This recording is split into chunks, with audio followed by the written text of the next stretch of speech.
Hello everyone, हम लोग chapter 1 जो हमारा है क्रॉप प्रोडक्शन उसे हम लोग रिवाइज कर रहे हैं। तो आज भी हम लोग रिवीजन क्लास को कंटिन्यू करेंगे। देखिए, फर्स्ट जो क्वेश्चन है वो है multiple choice question, means MCQ based question है, जिसमें फर्स्ट क्वेश्चन पूछ रहा है which of the following is not a kharif crop. इनमें से कौन से जो गिवन ऑप्शन है वो खरीफ क्रॉप नहीं है।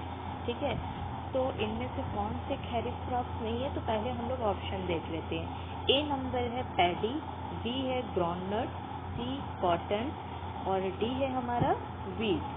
तो इनमें से कौन से खरीफ क्रॉप्स नहीं है, तो उससे पहले हम लोग देखेंगे कि खरीफ क्रॉप्स में कौन कौन से आते हैं।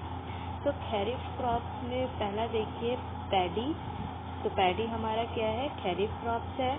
उसके बाद फिर ग्राउंडनट भी हमारा खरीफ क्रॉप्स है और कॉटन, तो कॉटन भी हमारा खरीफ क्रॉप्स है। कौन सा नहीं है, तो वीट।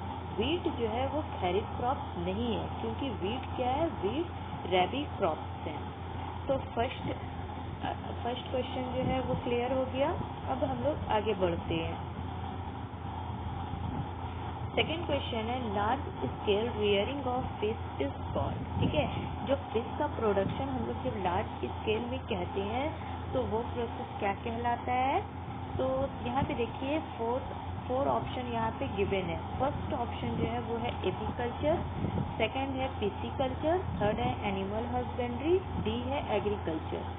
तो ऑप्शन टिक करने से पहले हम लोगों को ये चार टर्म जो है वो क्लियर होना चाहिए।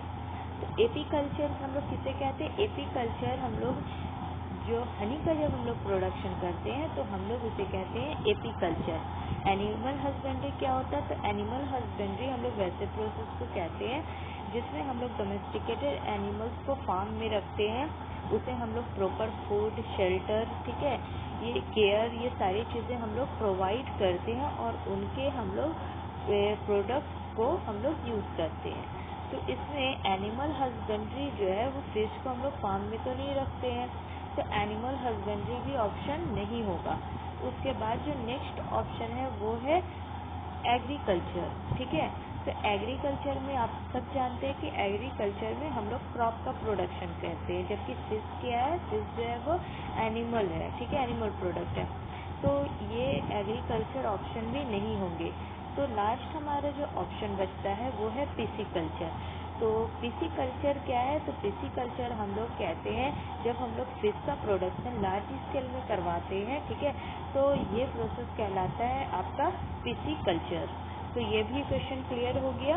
उसके बाद फिर यहाँ पे देखिए नेक्स्ट क्वेश्चन है, ये आपके बुक में गिवन है, डिफ्रेंशिएट बिटवीन दी फॉलोइंग। ठीक है, हम लोगों को डिफ्रेंशिएट करना है, मीन्स हम लोगों को अंतर बताना है कि रबी क्रॉप जो है वो खरीफ क्रॉप से कैसे अलग है। और सेकंड क्वेश्चन जो है वो है मैन्योर्स एंड फर्टिलाइजेशन। ठीक है, तो मतलब कि सेकंड क्वेश्चन में हम लोगों को ये दिखाना है कि मैन्योर्स जो होते हैं वो फर्टिलाइज़र से डिफरेंट होते हैं, तो इनमें क्या बेसिक डिफरेंस है। तो फर्स्ट आंसर देखिए यहाँ पे। ठीक है, फर्स्ट हम लोगों को किस चीज़ को डिफ्रेंशिएट करना था, रबी क्रॉप्स को करना था खरीफ क्रॉप से। ठीक है, तो हम लोग क्या करेंगे, रबी क्रॉप्स एक साइड लिखेंगे और खरीफ क्रॉप्स एक साइड। रबी क्रॉप्स में रबी क्रॉप्स को हम लोग क्या कहते हैं, तो रबी क्रॉप्स वैसे क्रॉप्स को कहते हैं जो विंटर सीजन में ग्रो करवाया जाता है, और ये आपका जो ग्रोन टाइम पीरियड होते हैं तो ये होता है अक्टूबर एंड नवंबर। देखिए, जो हम लोग डिफरेंसेस लिखते हैं तो जस्ट हम लोग जैसे रबी क्रॉप्स का जो चीज़ लिखे हैं जस्ट हम लोग उसका अपोजिट खरीफ क्रॉप्स में लिखेंगे। तो रबी क्रॉप्स में फर्स्ट पॉइंट हम लोग जो है वहाँ पे क्या मेंशन कर रहे हैं कि इसका यहाँ पे ग्रोन टाइम पीरियड, ठीक है, कि किस मंथ में रबी क्रॉप्स को ग्रो करवाया जाता है। तो इसका जो ग्रोन पीरियड है वो है विंटर सीजन, जो अक्टूबर और नवंबर मंथ का होता है।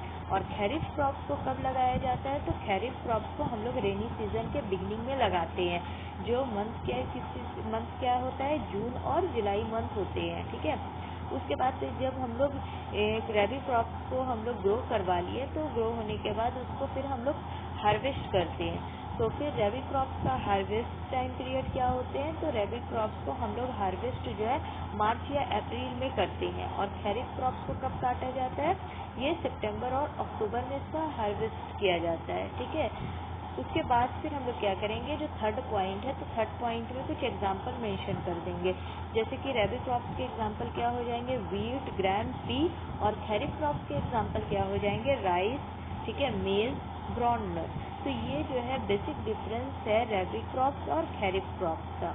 उसके बाद जो नेक्स्ट क्वेश्चन था वो था फर्टिलाइजर्स और मैन्योर्स में क्या बेसिक डिफरेंस है। तो सबसे पहले मैं बता दूं कि जो फर्टिलाइजर्स होते हैं वो केमिकल सब्सटेंस है, ठीक है, केमिकल्स के बनाए जाते हैं। उसके बाद फिर मैन्योर्स जो होते हैं ये नेचुरल सब्सटेंस है। ये किस चीज़ का बनाया जाता है, तो प्लांट और एनिमल का जो वेस्ट प्रोडक्ट होते हैं इन्हें डिकम्पोज करके मैन्योर तैयार किया जाता है। उसके बाद सेकंड पॉइंट क्या है कि फर्टिलाइजर्स जो होते हैं वो हम लोग जनरली कहाँ पे प्रिपेयर करते हैं, तो फर्टिलाइजर्स जो है फैक्ट्रीज वगैरह में इसे प्रिपेयर किया जाता है। और मैन्योर्स कहाँ की करते हैं हम लोग, मैन्योर्स हम लोग कहाँ फॉर्म करते हैं, फील्ड में, ठीक है। तो मैन्योर्स का प्रिपरेशन जो है वो फील्ड में किया जाता है और फर्टिलाइजर्स जो होते हैं वो फैक्ट्रीज में बनाया जाता है। उसके बाद है कि इन दोनों में न्यूट्रिएंट्स, ठीक है, कि किसमें सबसे ज़्यादा न्यूट्रिएंट्स होते हैं। तो जो फर्टिलाइजर्स होते हैं वो न्यूट्रिएंट्स स्पेसिफिक होते हैं। इसका मतलब है कि प्लांट को जिस न्यूट्रिएंट्स का ज़रूरत होता है वो इस फर्टिलाइजर्स में अवेलेबल होते हैं, जबकि मैन्योर्स में ये न्यूट्रिएंट्स की कमी होती है, ठीक है। उसके बाद है कि फर्टिलाइजर्स को जब हम लोग प्रिपेयर करते हैं तो ये क्या है, एक केमिकल सब्सटेंस है।